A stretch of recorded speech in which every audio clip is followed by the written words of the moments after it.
Hello, everybody, and welcome to another episode of Box Office Talk. This is the show where I break down what happened at the box office, see if my predictions for the top 5 are correct, then make predictions for next week's top 5. So let's get right on into it. Last week, I predicted that number 1 would be The Flash, number 2 would be Elemental, number 3 would be Spider-Man Across the Spider-Verse, number 4 would be Transformers Rise of the Beast, and number 5 would be The Little Mermaid, and I got all 5 of my predictions right for this weekend, and so did these people who are getting a shout out right now, which, congratulations. But it's going to be interesting talking about this, because although, yes, it's a time for celebration if you got your predictions right, this is a kind of grim kind of looking box office weekend. It's kind of a holiday weekend as well, not just Father's Day on Sunday, but Juneteenth is on Monday. So it similar to like how we also do 4-day weekends here on Box Office Talk, we really don't. You know what I mean? It's like if we're doing Monday, because the show comes out on Sunday, if we're doing Monday numbers, maybe we'll mention it next weekend, but we're really just focusing on 3-day weekend stuff here. So let's just dive right on into it, because it's not really looking good for a lot of franchise movies here, more than just the 2 new ones. Well, Elemental's not a franchise movie, but like Pixar brand movie. It doesn't matter. We'll talk about it. Number 1 was The Flash, like I predicted, but the thing is about this movie is that it has a lot riding on it. A lot has been kind of put on this as far as like, the creatives early on have said it's one of the best comic book movies maybe ever made, especially since The Dark Knight. You're going to feel all the feelings. It's something the fans are going to love, and it kind of sets itself up as being integral to resetting the DC universe continuity, because they're trying to move forward with the James Gunn, Peter Safran, phases for DC movies now, and they're kind of dealing with these movies from the old guard. But the thing about The Flash is, because of the nature of the story, there is a way you can reset the universe with it. So, a lot is riding on people seeing this movie and digging it, and, kind of showing that there is at least a little bit more interest for DC as far as like a brand. And the thing about this movie is, although it had some, early buzz from the creatives, and then CinemaCon had a screening, then they had a couple other like really early fan screenings where a lot of people were digging it. Slowly but surely, words started to come out, and it's not like the marketing, some people were impressed with the marketing. There are other people who looked at some of the trailers, some of the clips, and also, the erratic behavior of Ezra Miller. We don't need to talk about that a whole lot. But, there was a lot of people who are kind of like, all of this just seems to stack up to, this isn't worth any of our time, you know what I mean? And although, yes, early fan screenings and CinemaCon were saying, it's so great, oh my gosh, it was so cool, one of DC's best, that, doesn't really say much, because, people who tend to see stuff way early in advance and pride themselves on going to fan screenings, that can sometimes lead to a lot of, early, glowing reactions that maybe aren't the most true about what the film is, you know what I mean? And, opinions are subjective, but, it's not the best kind of word of mouth, when people kind of are aware, like, okay, yeah, a bunch of fans go to see something, they're probably going to love it, especially if it's early. So the movie doesn't have the greatest critic score on Rotten Tomatoes. The audience score is pretty high. Cinema Score has it at a B. So it's kind of wild that this movie that kind of has like everything riding on it's the most important thing. It's also got, these high glowing reception, but then this really negative reception, especially a certain aspect of what they do in the movie that has people really up in arms. All of this to get a $55 million 3-day opening weekend right here, which is below expectations of at least 60 to 70 million. They came in below that, which is abysmal, especially when you look at the worldwide total so far. It's only sitting at $130 million. That is already below, nowhere close to the $220 million budget that this thing has. Wikipedia kind of has it listed as like, it's either 200 or 220, it's in between. I'm going to go ahead and assume, just because of the delays and potential reshoots and all that, $220 million, you know what I mean? This is a horrible opening. You know what I mean? Like, do you remember how like Transformers worldwide opened with 170 million last weekend? This is 40 million below Transformers, which, we'll talk about Transformers in a second, but Transformers has had to deal with, 5 movies that are kind of divisive in a row, and then, eventually when you hit The Last Night, it wasn't as big of a financial success as the others, and then Bumblebee it was profitable just because the budget was lower, nowhere near the numbers of The Last Night. So that is trying to rebuild itself and, put itself back into the good graces of, modern audiences. That movie had a higher worldwide opening than The Flash, which is being built up as, one of the most important things, for DC. You gotta go see it. holy shit, at least it had a $2 million opening ahead of Shazam's $53 million back in 2019, but this also places it $12 million behind not just Aquaman, but Black Adam. This had a lower weekend than Black Adam.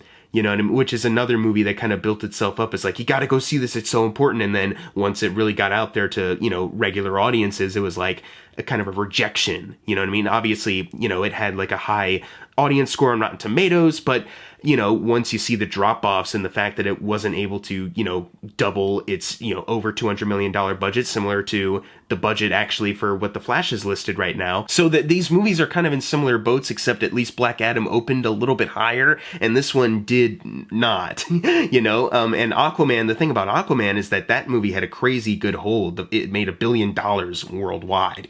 I don't think The Flash, with this kind of open, I don't think that's going to make $1 billion. I don't think it's going to have the crazy successful hold that Aquaman was able to have. Aquaman also came out at a really great time. It opened the same weekend as Mary Poppins Returns and Bumblebee at like peak holiday Christmas season, so it was able to last a while. This is like, it's going to be bombarded, not necessarily next weekend, but it's going to be bombarded with Indiana Jones soon, and then Mission Impossible, Oppenheimer, Barbie, all these other movies. It's fucked, you know what I mean? Holy shit, and so far domestically, it has outgrossed Wonder Woman 1984 by $9 million and The Suicide Squad by a couple 100,000, so at least it outgrossed, the pandemic DC movies, and it's $2 million away from outgrossing the entire domestic run of Shazam! Fury of the Gods, which is wild because I literally was talking about this movie like at least a month or two ago, and it's already like being compared for notes for, it's almost about to outgross this movie that, historically did very bad. But worldwide, it is $2 million away from outgrossing Shazam 2 for the DC rankings. It's nowhere near the other ones yet. For Andy Muschietti, it is $27 million over the opening for Mama, $68 million behind It, and $36 million behind It Chapter 2, though. It needs $16 million until it outgrosses Mama, which it will do. I'm pretty sure, though, that most of the time these comic book movies, the thing is that because of the wide appeal, they outgross the ones that usually aren't as successful, especially if it's an original idea, unfortunately. So the fact that The Flash couldn't even outgross Mama's entire domestic run when it was kind of estimated that it would, that I think that's really saying something. Worldwide, it needs $18 million until it outgrosses Mama. So, yeah, I mean, obviously it's going to be interesting next week, and its only competition is really No Hard Feelings. Not to diss Wes Anderson, but, after seeing what happened with The French Dispatch, and I'm curious to see if that movie will... It's just seeing how other original films and auteur-driven movies, especially in a more limited release, go. I'm interested to see how it'll do next week, and I just don't think my cynical part of me is saying it's not going to do that well. So I think the only competition is really No Hard Feelings, but it's not even really that much competition. But that being said, also, because of like historic drops that we have seen before, we have seen a lot of blockbusters lately have pretty big drop-offs and not hold over well. Other movies that have been better received overtake the ones that have just been newly released. So I am curious to see where this goes, because, I honestly, if I had to place a bet on it right now, and we will get to the predictions later, obviously, I would say The Flash is probably going to stick at number one. No Hard Feelings probably won't overtake it, but shit, you know what I mean? Like, we saw the drop for Shazam! Fury of the Gods, and The Flash, that's the thing, is that The Flash, doesn't have the best reviews in the world. It's got 60s on the critic side and then 80s last time I checked for the audience for Rotten Tomatoes, for the consensus at least. It's like a lot of people have been talking it up beforehand, but now that it's out, it's not like word of mouth is really going to spread on this one. So it's like, it doesn't have a lot of competition next weekend, but also I don't know how many people are interested in it, anymore. That's crazy. This is fucking insane. You know what I mean? Like, holy shit. I genuinely don't know what's going to happen next weekend, and I hate to bring this up all the time, but it's just going to be way more interesting to talk about it more next weekend. Let's move on to number 2, which is also very interesting to talk about. Elemental, just like my prediction. That was my thing, is that like Pixar, back in the day, and when I say back in the day, I really mean like not even that long ago. Usually they can release an original film and it can make a lot of money at the box office due to, the incredible word of mouth they usually have. Usually they put their all into the storytelling and, making memories and, having this impact last on kids and the families as a whole.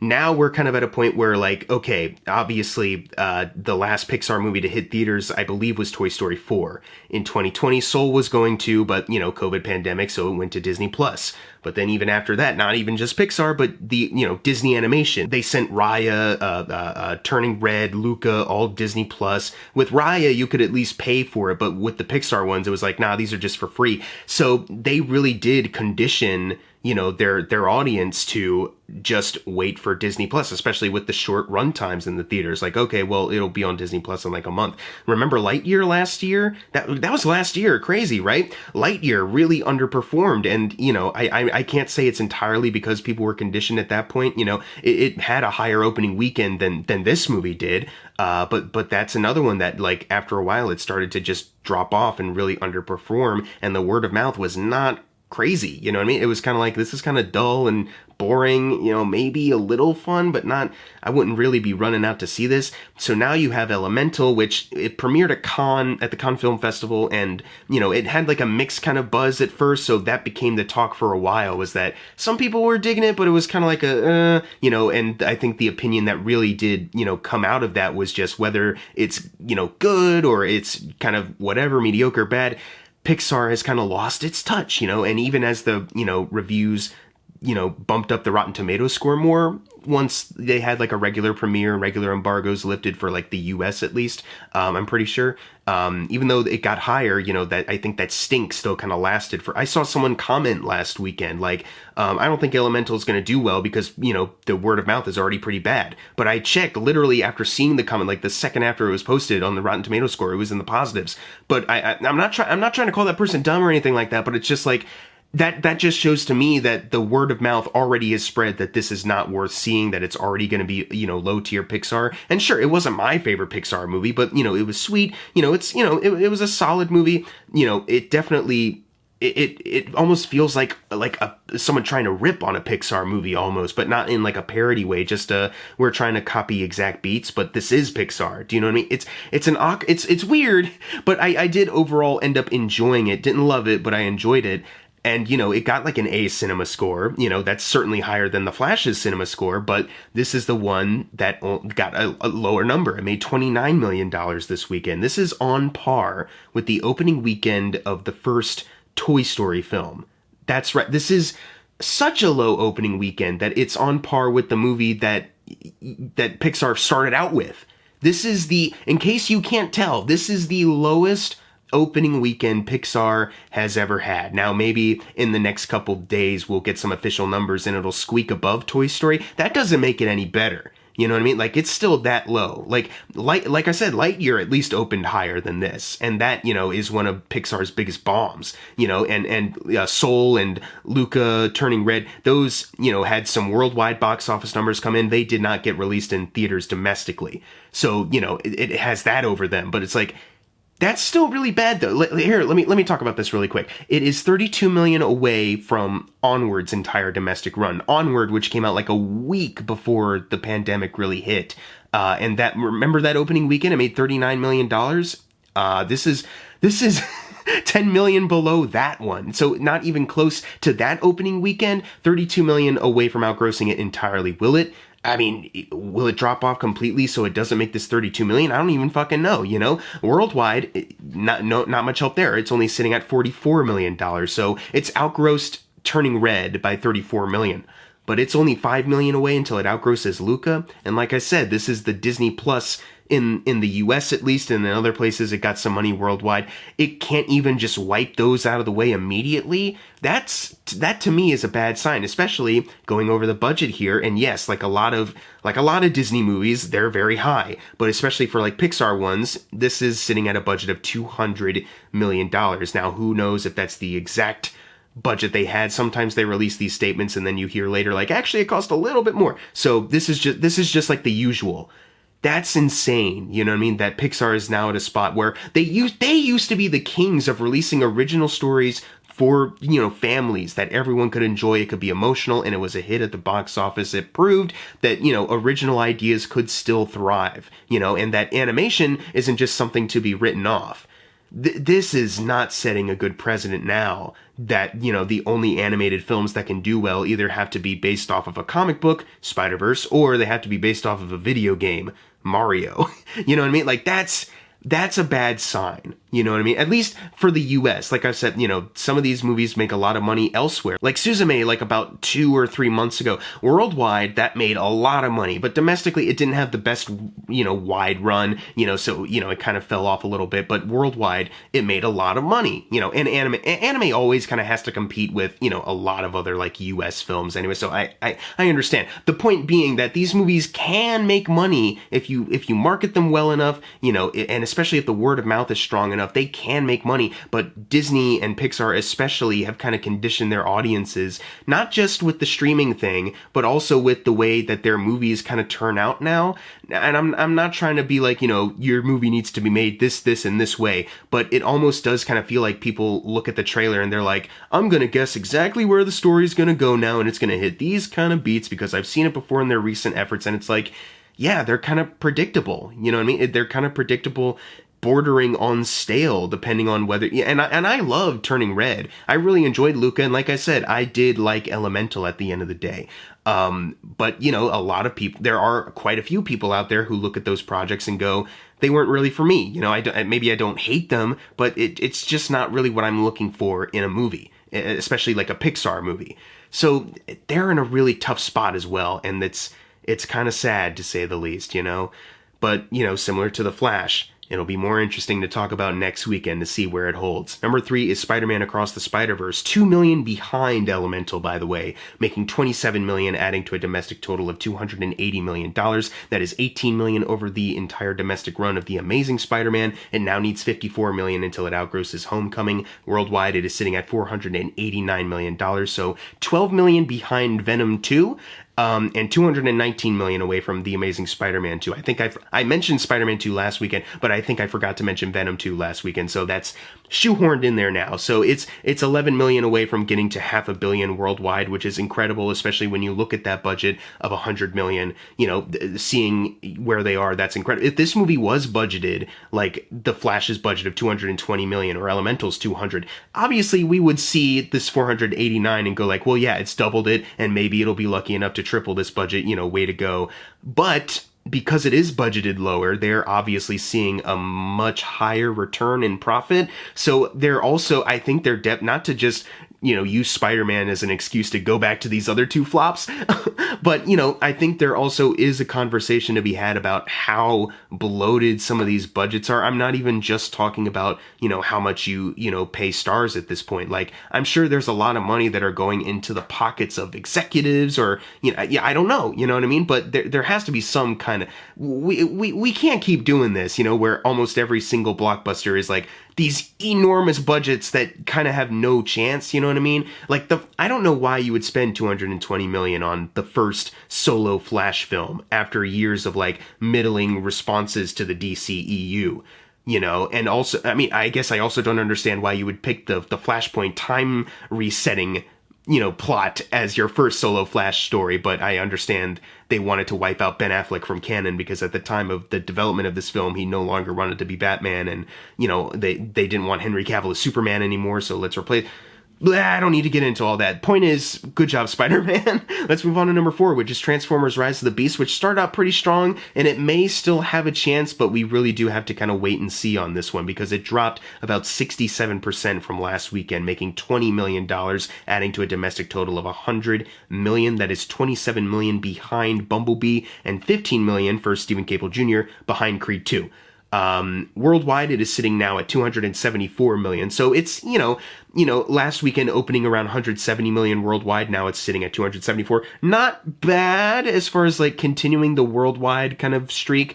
I like these other movies now that they're all on top of each other and competing with each other. I wonder how the hold is going to be next weekend. If we can see it cross the finish line to double its $200 million budget. I'm sure that, I know that there's already early talks of developing more and bringing Stephen Cable Jr. back, which would be great. But, this movie has to be successful at the end of the day. And I'm pretty sure they'd have to make a little bit more than just doubling its budget. Worldwide, it needs $191 million until it outgrosses Bumblebee still. And for Stephen Cable Jr. It needs 61 million until it outgrosses Creed 2. It's looking like Creed 2 is going to be the first one to be outgrossed, but Bumblebee is still the one that, needs to be passed in order for, people at Paramount to at least say, like, okay, so there is at least a little bit more interest, because if it has a higher gross than Bumblebee, even if the budget is higher, they at least see, like, okay, the audience is growing a bit, maybe we just need to manage this better. I don't know. You know what I mean? Either way, it's going to be, next weekend is going to be really interesting. I know I've kind of alluded to it, but No Hard Feelings is really the only competition, and you have all these blockbusters that some have stuck around a bit, some of them are just now released now, and they're all on top of each other, they're all competing, they're all kind of competing for the same market too, which is families. Like The Flash could be a family movie, Elemental's a family movie, Spider-Man's a family movie, Transformers is Little Mermaid. By the way, Little Mermaid coming in at number 5. So it's like, that's going to be the most interesting next weekend. When we see how these all compete with No Hard Feelings, if they can hold over well, if they're not actually big financial disasters like we all think, we just needed to wait a week. But I mean, is a week really going to fix everything when Indiana Jones is also right around the corner? And that is also estimating to be number 1 at the box office that weekend, but also underperform? I don't know. Let's move on to number 5, finally. Little Mermaid making 11 million, adding to a domestic total of 253 million. That is 12 million over the run of Maleficent and 81 million until it outgrosses Alice in Wonderland now, which, continuing to move along. Cool. It's a better movie than Alice in Wonderland, at least, so that would be cool to see if it can get there. Worldwide, it is sitting at 465 million, still needing 24 million until it outgrosses Maleficent 2, and it also, I think maybe more importantly, 35 million away from doubling its $250 million budget, getting to $500 million. This should have been much faster, and I'm sure Disney was expecting it to be much faster as well, but I mean, how can you really expect that much when you're pumping $250 fucking million into this thing, and the movie, in some parts visually at least, still kind of looks like ass, I don't want to harp on it too much. This video is already going on really long, so I'm going to try to speed it up a little bit. I don't want to repeat views, but let's go over number 6, which is The Blackening, a movie that some of you predicted for the top 5, which I understand, but I never thought it had a chance, you know what I mean? It made $6 million, though, on a budget of $5 million, so $4 million away until it doubles it, which I'm thinking it probably will do. It's kind of competing, it's not really competing with any of these other films. It just kind of has its own specific, like, raunchy kind of comedy, horror comedy kind of audience that it's going to obtain, and especially with the budget this low, the chances of it doubling it are, right now especially, are just very high. So this movie, I don't think it's in any trouble at all. It's just watching these other more expensive, bloated movies just fucking floundering and competing with each other. Let's move on to number 7, which is Guardians of the Galaxy Volume 3, which already made its money pretty much, so, it doesn't have to worry about these other ones. It made $5 million this weekend, adding to a domestic total of $344 million. It has outgrossed Thor: Love and Thunder by $1 million, so now it needs $45 million until it outgrosses Guardians of the Galaxy Volume 2, which is the next film in the MCU, comparison here. Worldwide, it is sitting at $820 million, so $49 million until it outgrosses Volume 2, but before we get to that, it is $30 million, away from outgrossing Ragnarok. So yeah, this movie is still chugging along. It came out at just the right opportunity, the first weekend of summer, before everything really started to go fucking bonkers. Number 8, we have The Boogeyman, making $3 million, adding to a domestic total of 32. Worldwide, it is sitting at 51 million, so still 19 million away from doubling its $35 million budget. It's trucking along so slowly, but I don't think there's going to be any boost here. I think you can still safely consider this a flop. Even though it does have like a father-daughter's story, it's not really a good Father's Day movie for it to have like a boost up. Man, if only About My Father came out, you know what I mean? Like around this time, or like The Machine. Perfect Father's Day films to compete, especially to compete with like The Flash and Elemental. Jesus Christ. Let's move on to number 9, which is Fast X, making $1 million, adding to a domestic total of $142 million. It is about to leave the top 10, and it is still not outgross the first Fast and the Furious movie. It still needs 2 million in order to do so. What the fuck? But at least worldwide, now that it's sitting at 683 million, no, it has not outgrossed F9 yet. It still needs 36 million to do that. It still needs 36 million to outgross the COVID Fast and Furious movie. But with this, it has doubled, technically. It has doubled its $340 million budget. So it only took about a month, pretty much, like almost a month, for them to do so, something that I'm sure back a couple years ago they thought would have been way easier to do. I'm still shocked that the budget got this high. And, I'm still shocked that Universal dropped it on VOD pretty early as well. That's obviously not helping, but it also was not doing great before that too. So I just need to hear an announcement. I would love to hear an announcement if they're doing, part 2, but they're not doing the Hobbs and Shaw thing, or, the last one's definitely it. I don't know what they're doing. This cannot be a profit for it, though. I know the standard rule of thumb here is that 2 times your budget and you're good, but, $3 million over that after like almost a month of it being out, no. And finally, number 10, Asteroid City, making $790,000. I'm not sure what the budget on this thing is, but that already does add to a worldwide total of $2.5 million. It is, expanding theaters next week, and I'm going to be seeing it next week, and I'm excited to. I unfortunately don't think it has much of a chance against all these other tentpole movies that are, like I keep saying, they're just fighting each other, toppling each other over, so I unfortunately don't think Asteroid City will have much of a chance, especially seeing how other, auteur-driven or awards-hopeful or, original films do at the box office these days. So I'm hoping the budget can maybe be relatively low so that, whatever it can make, it can show that people are still interested in Wes Anderson, and maybe word of mouth will be strong enough that, it can also last a little while. But I just, my cynical brain, cinema is dying, that's overtaking it at this point. So I'm unfortunately very scared for Asteroid City next weekend.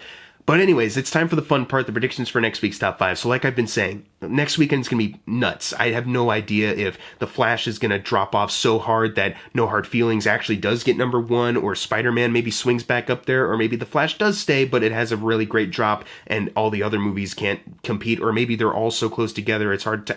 I don't know. So here goes, I'm taking a shot. Let's see what happens. Number 1, I think The Flash will remain number 1. I think the drop will be pretty significant. I think number 2 will be Elemental. I think it'll be right there behind The Flash. And then number 3, I think will still be Spider-Man Across the Spider-Verse. And then number 4, I think will be No Hard Feelings. As much as this is like Twitter's new favorite comedy, I'm interested to see how that translates into actual audiences, though. You know what I mean? Like, people in the real world who are not chronically online, how do they feel about this movie? Is this something they want to see? I would love to see this, original comedy do well. But like I said, my cynical brain is taken over, and I don't know. That'd be great to see, but for now, I'm going to predict it for number 4. I'm not sure how it's going to do. And then number 5, I will go with Transformers Rise of the Beasts. Whew, this was a long one. I'm sorry. Anyways, what are your predictions for next week's top 5? Leave them in the comments below. And as always, thank you guys for watching. Make sure to subscribe. I'm Jackson Fulcher. See you guys next time.